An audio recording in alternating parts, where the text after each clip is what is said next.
Well, the summer heat just would not let go. Right before a cold front moves through today, our record high temperature was tied 91. On this date, 91 back in 1962, the last time we hit 91 degrees. We were 90 yesterday, so it was only a matter of time before we maybe got tied or broke it. Thankfully, didn't break the record. Cold front is on the way. Now, right behind the front, the temperatures are not dropping very quickly. We're at lower 80s, yes, in some spots, some 70s, but most of that is rain-cooled air, or they're under cloud cover. The dew point's not exactly bone dry. As a matter of fact, the dew point behind the front at Monroe, 69, is the same as ahead of the front at the airport. So the drier, cooler air is lagging behind. It'll be moving through during the day on Thursday. Now, ahead of the front, we've got some scattered showers, which we'll show you in just a moment. But once that front clears, I think we are dry on Thursday. Some models do bring in a few little light showers early Friday morning. You'll be asleep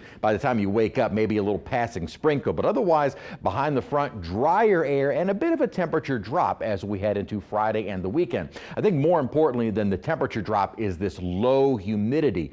This is going to make the weekend feel very nice, and because of the less humid air, our morning lows will be getting cooler, especially this weekend, expecting 50s and 60s to get our morning started, especially on the North Shore. Again, the front itself is not really associated with a strong upper level trough. You don't want to see this kind of bend in the jet stream across the central part of the nation. That would bring in the cooler air.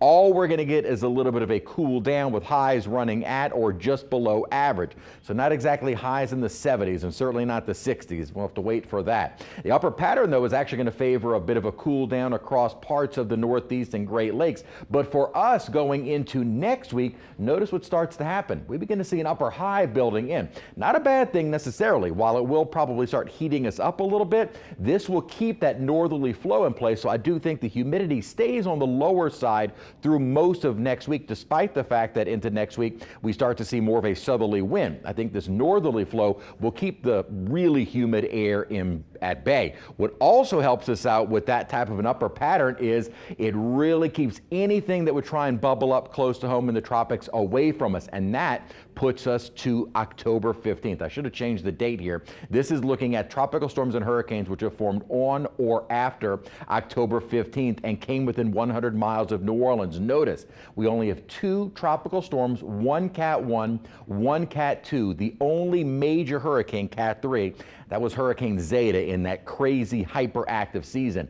By the time we get to October 15th, the upper pattern and cold fronts typically keep anything away from us. And the models have been hinting at maybe some development around Central America. The good news, though, is that if we were to see anything there toward the middle to end of October, the chances are they get steered away from us. So we are starting to see that light at the end of the tunnel. Out in the Atlantic Basin right now, we have one area of thunderstorms basically moving inland over Mexico. Big rainmaker there. We also have Tropical Storm Jerry with thunderstorms firing up. This is going to come awfully close by Thursday toward the northern Lesser Antilles, but it does look like it should stay more to their east and hopefully making a turn almost more north and then northeast long before it even nears Bermuda. Obviously some higher seas, but otherwise it looks like direct impacts to land pretty slim. Where we could see some impacts to land is going to be for land is an area that could spawn off of the northern Bahamas and become maybe not a tropical system, but a nor'easter with some big winds, rains, and high seas along the northeast coast. So we're starting to get into the time of year now where we start getting nor'easters and not tropical systems.